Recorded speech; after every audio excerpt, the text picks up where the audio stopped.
So what we need to do is, my only small piece of advice before I step out to LVPEI Institute is this good. We started this startup initiative.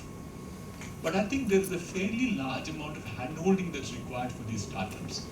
We said 4, it might become 40, but I think we need to multiply them, and more importantly, make sure we get quality hand-holding with these companies, whether it's to do with mentorship, it's to do with business services, it's to do with their IP, making those business plans, market access, the way in which you are connected all over the globe makes you very unique.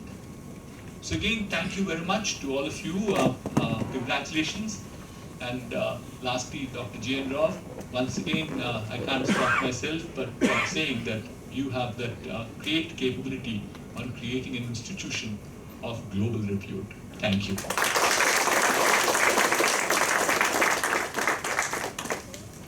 Thank you, Mohan Reddy Garu, for the kind words and the support.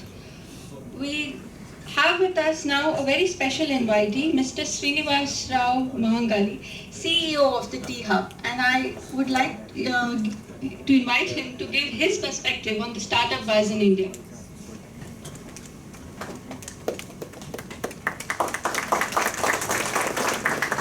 Good afternoon, Honorable Minister Garu, Dr. Rao, BVR Mohan Reddy Garu, Ajit Rangnekar, Dr. Garg, Dr. Ramesh, Dr. Rajiv, and all other dignitaries, all the startups, the mentors. I feel really honored and privileged to be here today. As I was thinking, I was telling Professor Ajit Rangnekar when I came up, I feel like some of you, like I am a cricket buff, so I feel like, either the opening batsman or Dravid, because Tendulkar, and the crowd wants to see Tendulkar. Okay, so I have to keep this short. So we'll start with that. So I think this week has actually been a very historic week in Hyderabad. 2 Dr. Raos have won global recognition, truly well deserved. Dr. Rao here. And the other is Dr. C.R. Rao, who at the age of 102 won the International Prize in Statistics. Sir, it's a privilege and honor to be speaking in front of you. Right. I remember when I joined T-Hub about 1.5 years ago, 2 of the people who interviewed me are here, Mohan Reddy Garu and Ajit Rangnekar Garu. I still remember one piece of advice which Mohan Reddy Garu gave me then. MSR, we are looking for you to build an institution. And today, what I heard, all the people who spoke before me, the story which, how you built, how you came back to India, how you built this over the last 36 years, is truly inspiring. Right? And is a model which hopefully we can replicate at what we are trying to do at T-Hub. So thank you for this opportunity. Now coming back to the entrepreneurs, 42 entrepreneurs, and I think all of you, first of all, congratulations for taking the leap. First of all, it's very hard. Most of you, I met some of you last night. Most of you are people with great academic backgrounds, great professional backgrounds. So entrepreneurship is obviously a lonely journey. It's a tough journey. And for you to be successful, all of you know, right? It will take a lot of passion. It will take a lot of commitment, a lot of hard work, ability to take the highs and the lows. You need an ecosystem to support you. And that's what we are trying to build here in Hyderabad. So when you think about it, for an entrepreneur to be successful, first you need to have the idea, right? Which all of you I'm sure have. But to be able to take that idea to market, to be able to take that idea to fruition, you need a lot of support. They say it takes a village to help a child, to raise a child. And as you can see, the ecosystem which is getting built here, first at LVPEI and the extended ecosystem, is something which I am happy to say to be part of. And I'd really like to encourage not just the winners, but all the other not just the 12 people who are, 12 plus 1 who are part of this, but also the 42. Right? We can help you. I was looking at Dr. Ramesh's presentation. I think there are other elements to that where we can support you, because I think finally when you think about innovation is all about idea into commercialization. And the commercialization part, where I think there are 2 or 3 key elements. One is, of course, in terms of helping them with raising funding. For example, we built a good network. I was happy to see my friend from IAN somewhere. There were a couple of investors whom I saw today who were here. but we built a good network now. We have 40 plus investors. So happy to reach out to all the entrepreneurs here who are part of this journey and to see how we can help you with the fundraise. The second thing is we do a lot of engagements with large corporates, okay, many of whom have significant CSR obligations. So we can try and see how we can help you get connected to them to accelerate your journey. Right? So it's again a pleasure and privilege to be here. I want to again thank all the people who got me on this stage, and I want to wish all the entrepreneurs all the best. It's going to be a long, tough journey, but as Rajit sir just said, Hyderabad probably offers the best ecosystem in the country today to build, to build a world-class company, and all of you hopefully will go on to build companies where the motive is profit with purpose. So all the best, and look forward to interacting with you.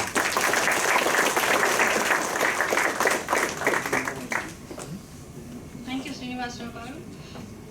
Since he has anyway pledged his support from the Tea Hub to everyone, maybe we can hold on to announcing the winners. It is now my pleasure and privilege to invite the chief guest for this event, Shri K.T. Ramarao, Minister of Municipal Administration and Urban Development, Industries and Commerce and Information Technology of Telangana, to address our guests.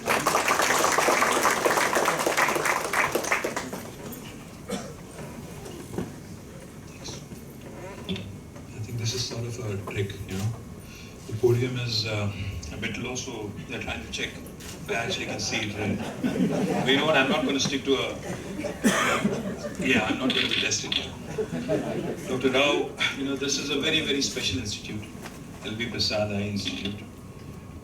All the things that were just mentioned by all the preceding speakers, now I not only endorse, I wholeheartedly feel extremely elated each and every time I'm here. So this is a very special institute. You're a very special human being, actually. Because, and the reason why I say this is not because I'm here, not because you've invited me, but because, there are very few people in your life that you get to meet, who inspire you, who want you to be a better person. And Dr. G.N. Rao is certainly one among them, I can tell you without an iota of doubt. A lot of people in Hyderabad think that LV Prasad is the founder of this institute. You have to be really selfless. You really have to be, a person with the utmost humility, not to want your name to be on the name of the institute that you founded. Now that in itself, I think, goes to tell you what kind of a man Dr. Kullapalli Nageshwara Garu is. So my compliments to you, sir. I think the recognition came in pretty late, actually, if you ask me, MSR. Being recognized by WHO as one of the top 10 most impactful guys in healthcare, sir. Kudos to you. Kudos to your contribution in the field of ophthalmology, and kudos to the institute you've built. Because this institute, again, has been recognized by Shumaz, is it? Shumaz, as one of the top 10 research institutes in healthcare and eye care in the world. Again, compliments to the institution you've built, sir. I think as individuals, when we, I think COVID, especially the last couple of years, has given us a lot of time to introspect, a lot of time to think, a lot of time to mull over what we do in life, where we are headed, etc., etc. And the one thing I think we all realize at the end of the day, at least I have, is that, it is not an individual that is going to be there forever. Because, all of us, most of us have lost somebody that we know, or somebody that we love, or somebody in our family, or we knew somebody who lost somebody, that sort of thing. We live like we are here for 1,000 years. We all do. Every day, in and out, we're thinking about materialistic comforts, we're thinking about lofty ideals, lofty goals, where we want to be in life, and what we want to accomplish in life, etc., etc. But the fact is, none of us are here forever. But what matters is what kind of an impact an individual has had over the society, and what kind of an institution or what kind of an impactful presence that man had or that woman had while he was on this planet.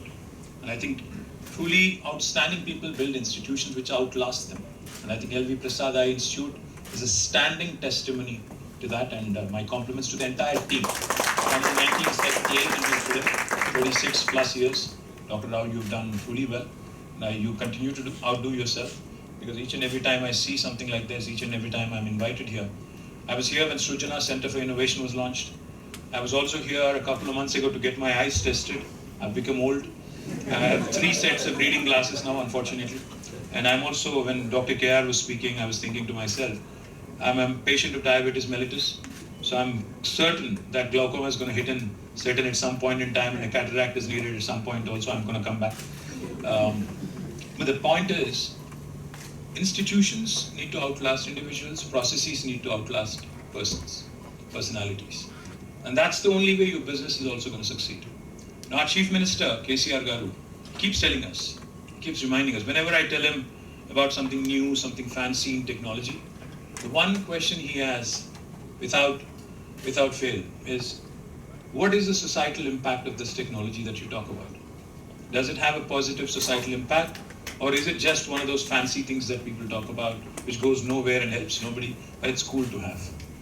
Now, that's the one question. When Mohan Reddy Garu was speaking, I was thinking, no, yes, truly, the power of computation has increased, the cost of communication has cut down, the cost of memory, the cost of computing has come down, but healthcare keeps getting more and more expensive.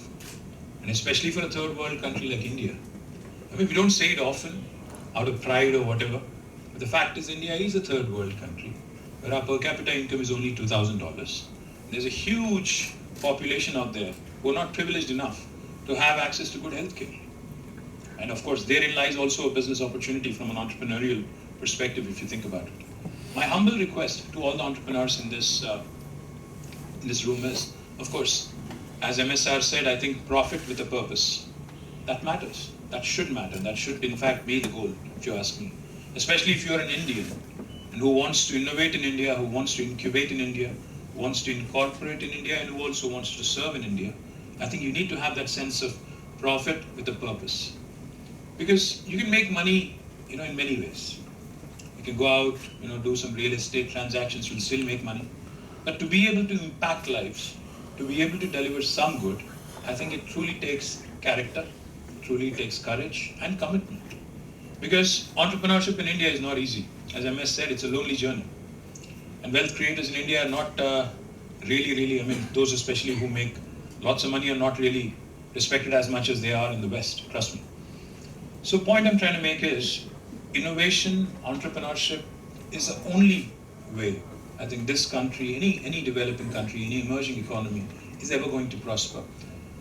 In fact, Ajit Rangnekar, who heads our RICH, the institution, Research and Innovation Circle of Hyderabad, whose primary objective, who's been driving this, in fact, with a lot of passion. In fact, Ajit wanted nothing to do with government. I had to convince him, I had to tell him, no, this is going to be a very different government. I'm really thankful to you, Ajit, because you said something very nice. You said, we have the best ecosystem in the country, this state. I'm truly delighted, truly touched. And finally, you agree with me that this state and this government honestly has done whatever it could in terms of beefing up the infrastructure, the ecosystem, making it conducive to come, innovate, to actually, probably create enterprises out of this place. The 2 points I'll leave you with. LVPEI Institute is a specialized institute, we all know. It's a niche institute. The one advice I have for entrepreneurs is, if you want to succeed, be original. Be original. Do not be a copycat. It's easy being a copycat and succeeding. You can create a Flipkart, you can create a Snapdeal copying Amazon. I think that's easy. You can create a number of other such spin-offs and such copycats by copying and aping what's already done and dusted in the West. But if you're original, if you come out with something truly world-class, the best time to be an entrepreneur is not now. Because, when Mohan Reddy Garu started Cyient, back then it was called Infotech, I think he did not have the same kind of privilege as you do. When MS was speaking, when Ajit was speaking, they were talking about everything else but capital. Because in today's world, if you have a great idea, capital is not a challenge, not a constraint. Back in the day, a couple of decades ago, capital was a huge challenge. To raise money, to fund your idea, to actually go to market, to commercialize it, that was the biggest challenge. But in today's world, capital is one of the last things that people talk about. It's the idea, the product, it's how quickly you can bring to market, how original it is. I think that's really what matters. The second piece of advice I have for you, first is be original, be courageous. Second, please celebrate failure, because today we have 42 guys here. out of which I think 3 are going to be 12 finalists and 13 rather, with somebody who just leapfrogged, or I don't know what is that wild card thing, whatever that is. But there is only going to be 3 people, three teams here who will finally be getting something like a felicitation, some award, or whatever it is. The remaining 39 who go home, please don't be disheartened, firstly, because I think a lot of times we undervalue, a lot of times we don't realize that what we take for granted in normal times, normal courses, and what we really don't realize, in the importance of mundane. We need to understand that failure and learning is a part of life. Till COVID came about in our lives, till COVID came along in our lives, I think many of us were cribbing about how boring work is, how tough it is, to wait through the traffic and go to office and spend long hours and all that. But after COVID came in, I heard my friends and everybody else, there such loud cries of wanting to get out of home, wanting to do, just go back to normalcy, or however bad it was, just go back. That was the thing. So I keep telling people, normalcy is underrated. My humble request to you is, when you have an idea, even if it sounds like a very normal one, please don't overlook it. Just don't go for the fanciest of ideas. Look at the most mundane problems. Look at the most innocuous, most simple looking like problems. Focus on them. Try and find optimal solutions. Even if it means, even if you start thinking that this isn't a great idea, this isn't earth shattering, it need not be. It could just be a very simple idea, but it has to be original. Even if it's mundane, even if it's very common, even if it's a very small pain point that you're trying to address. Especially, I loved what you did, ma'am. I forgot your name. Prem Nandini. Prem Nandini, what she did with the kids, the pediatric solution that she came out with. I think that's brilliant. I mean, we don't really think about it. We all have children, young children, older children, etc.